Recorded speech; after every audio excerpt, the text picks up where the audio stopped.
Good afternoon. Welcome to Second Opinion. I'm your host, Wade Fox, and I want to welcome you to another session where we're talking to some really outstanding candidates running for this upcoming election. Today we have as our guest John Macdonald. John is coming to us. He's going to be running for the state senate. And John, we want to welcome you to the show. Well, thank you for having me, Wade. Great. We're looking forward to having a really good discussion because I've looked at your background and so forth. Why don't you tell us a little bit about yourself? Sure. My name's John Macdonald. I'm a Republican candidate for state senate of the 1st Middlesex. I'm a dad. I've been in business for over 25 years. And the bottom line is I'm not a career politician. I'm a veteran of Operation Desert Storm. I've been involved in the veteran community for quite some time now. I'm part of a group called Veterans Assisting Veterans. 100% of what we raise, we give away, and we're 100% volunteer. So I've gotten an intimate knowledge into the issues affecting our local veterans, but I've also gotten involved with the community in many other ways. I've served on the Lowell Veterans Commission. I've served on boards like the YMCA, and gotten very involved with different charitable organizations throughout the years. I have a real passion for this community, and that's why I decided that I thought I'd be a good candidate for state senate. John, just you mentioned your background in Lowell. Could you tell us exactly what district you're running in and the towns so that people understand? Absolutely, Wade. The 1st Middlesex is comprised of 6 communities: Lowell, Westford, Tingsboro, Dunstable, Groton, and Pepperell. Good. I was reading over your literature, and I'd like to point out there, John's got basically 4 pillars that he's running for: controlling spending and taxes, reforming the state government, improving public safety, and ensuring better care for our veterans and for our citizens in need. So, John, I'd like to take each one of those if I could. Sure. Let's talk about controlling spending and taxes. What do you see, and what do you think you should do? Well, one example I could point to almost automatically is that the state of Massachusetts has had unprecedented revenues. And Wade, we just had $1 billion of money that was collected by the state that we basically didn't need. And now the question is, by some of the state representatives, particularly on the Democratic side, is how we should spend that money. How should we spend $1 billion that we basically overtax the citizens of Massachusetts? And I reject the premise of actually having to spend that $1 billion. What I'd like to see is a rebate given to the taxpayers of Massachusetts. That would be my first priority. But if it comes down to the fact that we do actually have to spend the money, I think we ought to prioritize it. I'd like to see money put into the rainy day fund. I'd like to see money spent on fixing our roads and bridges that are in disrepair. But I'd also like to see more local aid, perhaps given to the town of Westford specifically, where we could spend more money on education, educating our kids, and utilizing some of that money to use simple things like school supplies that often students, and I think that, you know, we're in a state that obviously collects a lot of money. Why we have to force our parents and our kids to go home and get a list of school supplies to bring to school? I think that's wrong. I think that we ought to be a state where we can adequately support and fund our kids' education when we see so much actual waste that is taking place in this state. We see waste, out of control spending in areas that we just don't need to do that. We have a state senate that is out of control when it comes to spending and wasting money, and I'm the type of candidate that is absolutely going to be against that, that's going to stop that type of policy, and is actually going to fight for the taxpayer, is going to fight for veterans, is going to fight for citizens in need. Okay, John. Given the fact that that's a pretty clear statement that I think most people would agree with, the point being is you talk about having to reform state government. Correct. Just a little background from you on do you think we need to reform the state government, or that we just need to have more bipartisan control over what the state is doing? It's a great question, Wade. I think that when I talk about state government reform, I'm specifically talking about some of the ethical issues that are taking place at the state Senate. For instance, our former state Senate President, Stanley Rosenberg. Some other instances where bad ethics and bad behavior have affected the state Senate, and in essence have affected the taxpayers and the decisions and has held up decisions that the taxpayers needed decisions on. My opponent, Ed Kennedy, has a documented ethics charge, docket number 520, and he's a career politician. And we don't need somebody who isn't going to address ethical issues at the State House. We need somebody who doesn't have ethical issues, doesn't have a documented ethics charge, and is going to fight for people and fight to clean up the State House. We need to fight and control and actually take a look at how we're conducting ourselves down at the State House and have respect for our voters that elect us and put us in office. Okay. Do you think that the House and the Senate, if I'll put them all together, generalize, are in their own little bubble?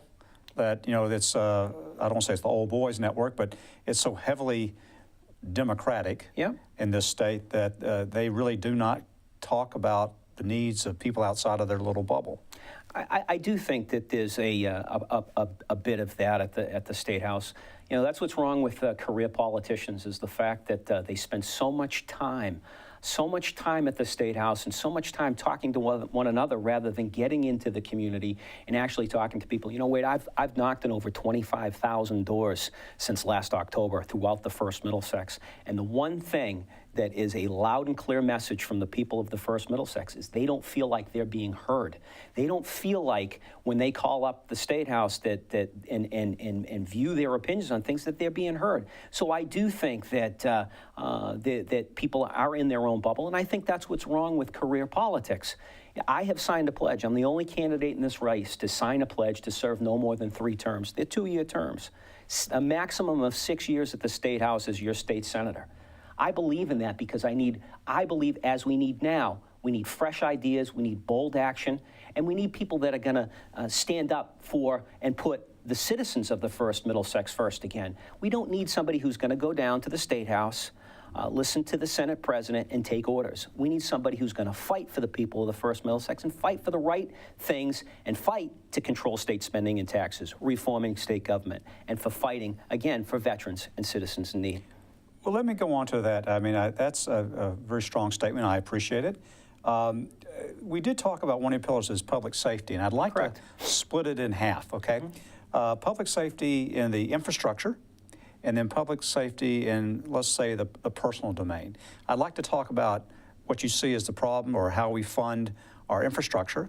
And then the second thing is, as we go into it, things such as the opioid crisis and let's say a backsliding of things where we talk about opioid crisis and yet at the same time we're bringing in things that we considered harmful drugs years ago, such as marijuana and so forth. So if you could start off with infrastructure and then go to safety with the health. Absolutely. Well, I think a prime example of public safety relative to our infrastructures, which has recently happened up in the city of Lawrence, North Andover, and Andover, where a crumbling infrastructure created a situation where gas lines, the pressure in the gas lines couldn't handle the system, and somewhat 25 houses, there was a fire or blew up.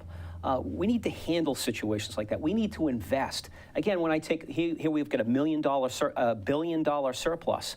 Let's take some of that money, if we are going to spend it, and spend it on handling and fixing our aging infrastructure. We need to start looking at things and stop investing in things that are old. For instance, the MBTA. All right, here you've got the MBTA, and all we do is we constantly invest in an old infrastructure. I was talking to somebody at the MBTA, and they said, we bought 6 brand new cars. Well, brand new to them was a 1960 version of an old train that they can't buy parts for. We need to start taking a look at investing in our future, modernization of public railways, modernization of our gas lines. We cannot afford to take a look, if we take a look at our electrical grid system, well-known public knowledge that it's an aged system. They can't even, at this point, determine how much you actually use at your own home. They guesstimate as to your usage at your own home because the infrastructure is so old. We need to start investing in these things. We need to stop wasting money. And when there is a surplus, we need to invest in that rainy day fund or put things away where we can start to actually fix the problems that we have in hand. You take the Rourke Bridge in Lowell as a primary example. What was supposed to be a temporary bridge is now a crumbling mess. What's it going to take? Is it going to take another tragedy in order for us to fix something? But by the way, people in Westford use that bridge, as well as people in Tingsboro, people alone throughout the Merrimack Valley. It's a public safety issue. So I look at infrastructure as something that we need to we need to invest in, and I believe that if we eliminated things like $16 million a year in fraud and $2 billion a year in illegal alien benefits obtained illegally, we eliminated those type of things, we could take that money, invest it in our communities, invest in our towns, and invest it in public safety and our infrastructure. Okay.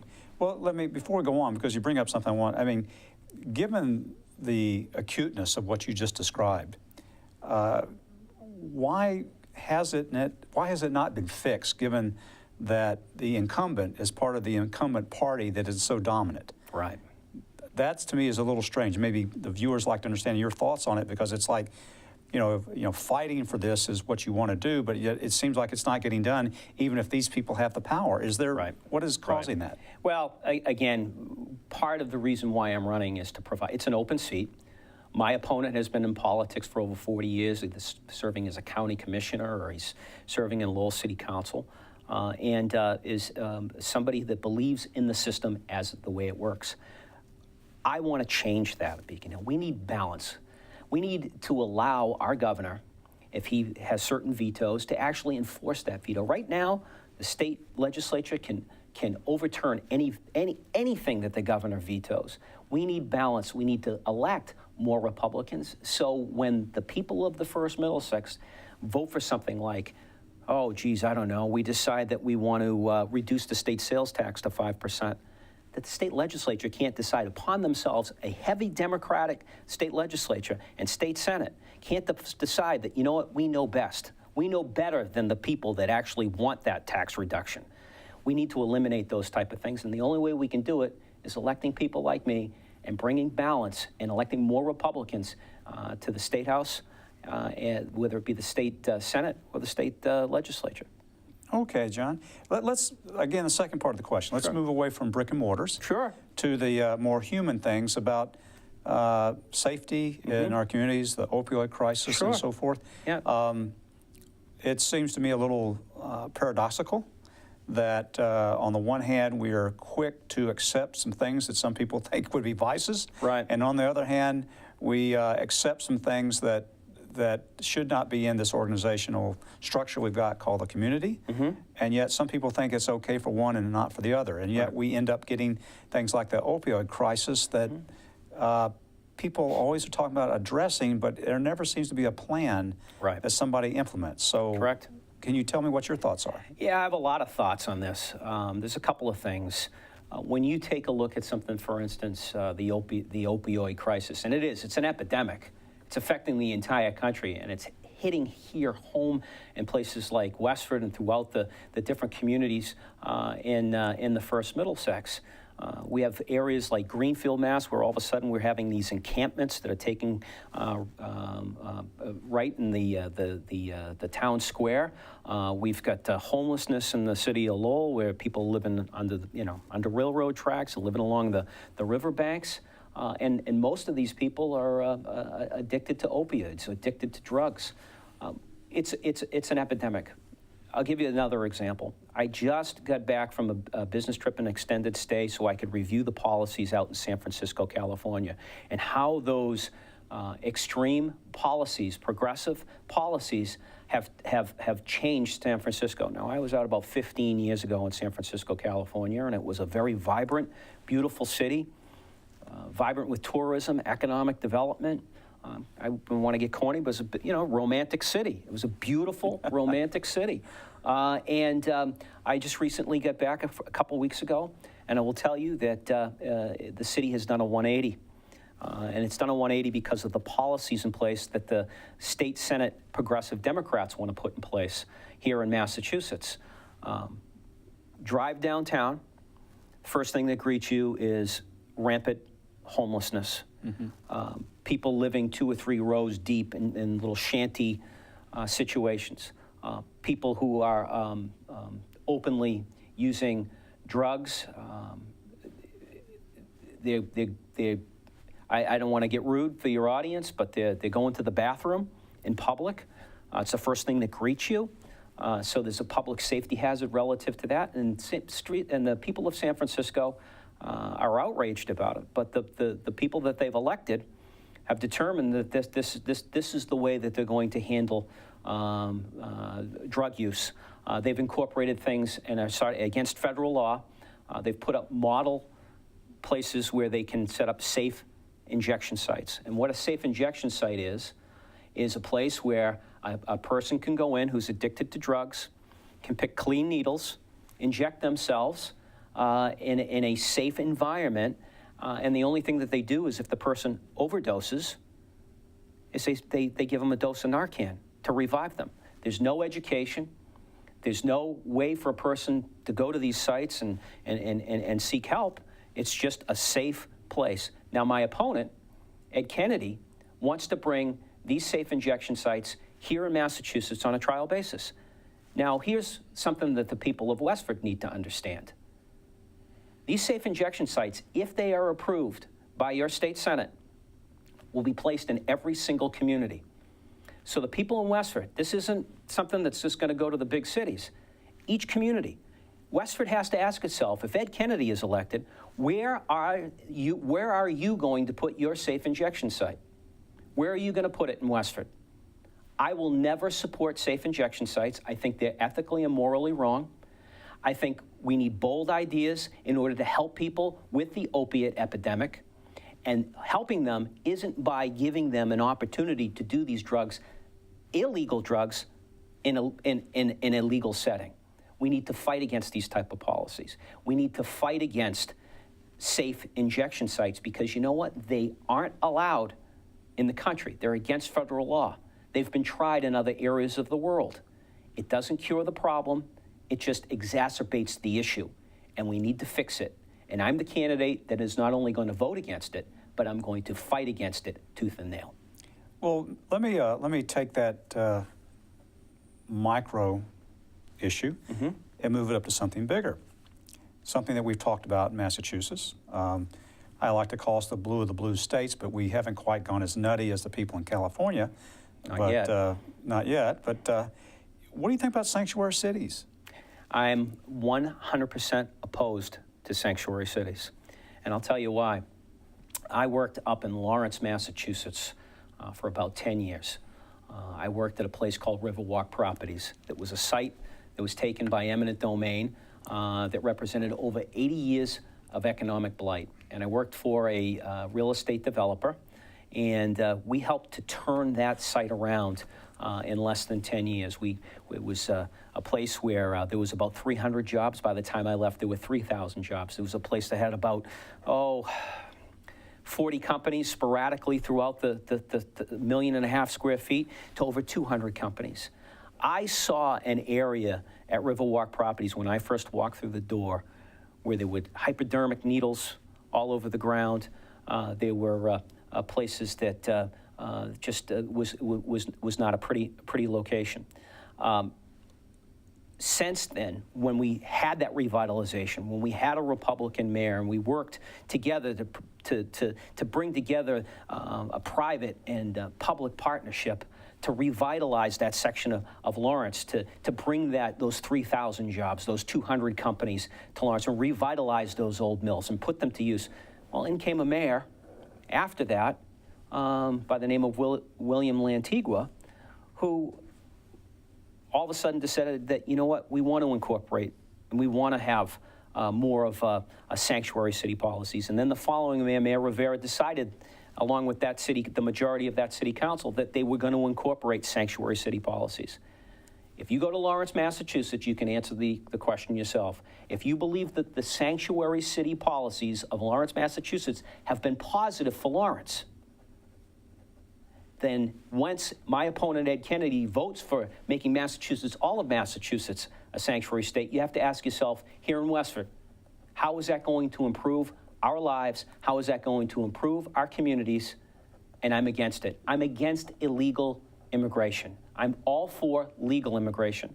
I've attended a couple of the citizenship ceremonies at the Lowell Memorial Auditorium where 500 people from around the world walk in, take the oath, and become naturalized citizens. When I've knocked on over 25,000 doors here in the first Middlesex, and I've ran into legal immigrants, they are more upset about illegal immigration than almost anybody else, because what is the message we're sending to people that have come to the state of Massachusetts the right way, that have followed the law?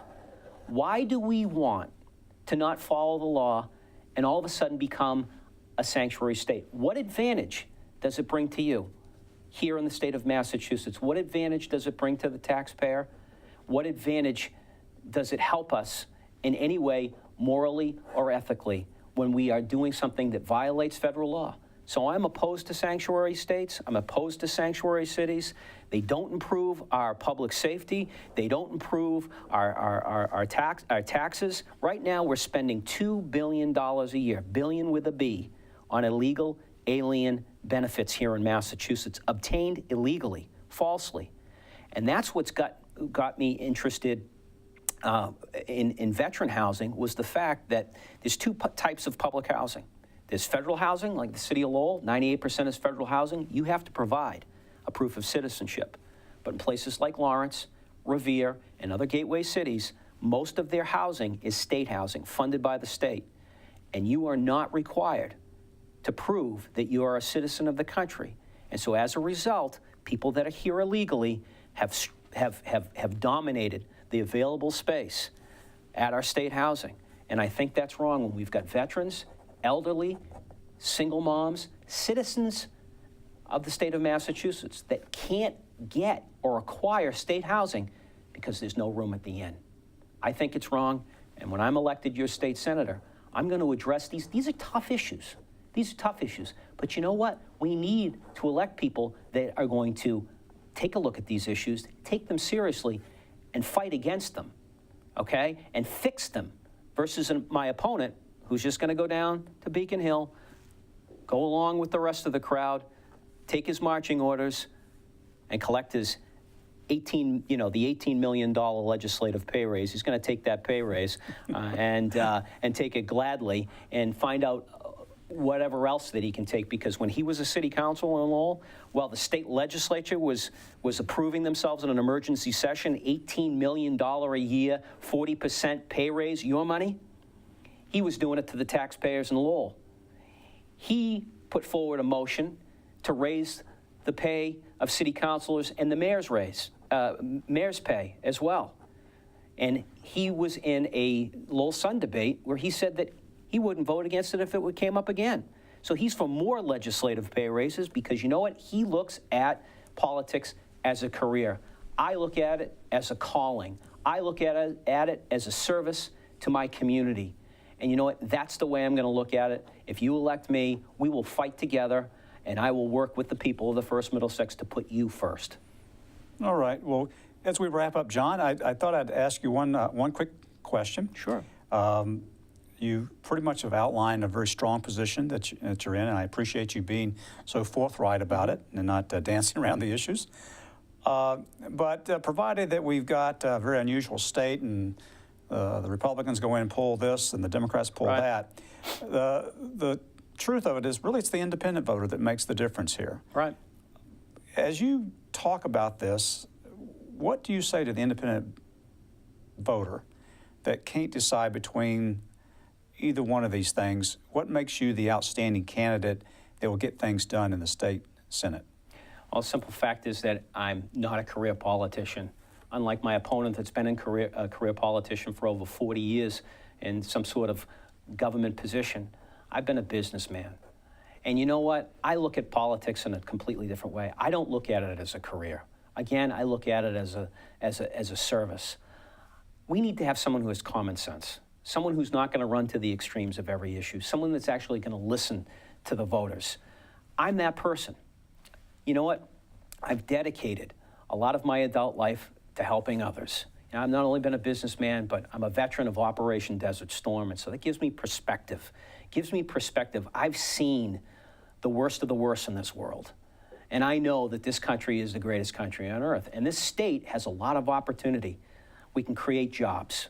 We can help people. And we can do it all by not raising our taxes. There's plenty of money coming into the state coffers. It's just about priorities. We need someone who's going to go down there, that's going to be a fighter. We got to have somebody that's going to go down there, that's going to apply common sense to these issues, and isn't going to run to every single radical position that you see and read about every day in your local newspapers or watching the news. I'm the person that's going to provide you with common sense. I'm a person that's a fighter. And you know what? I believe that together, we're going to be able to do a great job and finally give people something to cheer about at the state Senate versus what we've had time after time, day after day, which is a lot to cry about. Well, John, thank you so much. I'm sure that there are people out there who'd like to be involved in your campaign. Do you have a website or something like that? If you let us know what it is. Absolutely. It is votejohnmcdonald.com. That's votejohnmcdonald.com. We also have a Facebook page, so check us out on Facebook. We've had over 40,000 views this week on our Facebook page alone. We also have a Twitter account, but more importantly, let me give you my cell phone number, which is 978-771-5596. We are working hand in hand. We've had some polling. Wade, I'm happy to say that we're doing very well in the polls. And the reason is because we're working hard. We're getting our message out there. So again, check us out. It's votejohnmcdonald.com. Get involved. Love to have you. I'd love to ask for your vote. So thank you very much. Thank you, John. I appreciate having you. And folks, this is wrapping it up. Just as I always say, if you ever have a question about something, always get a second opinion.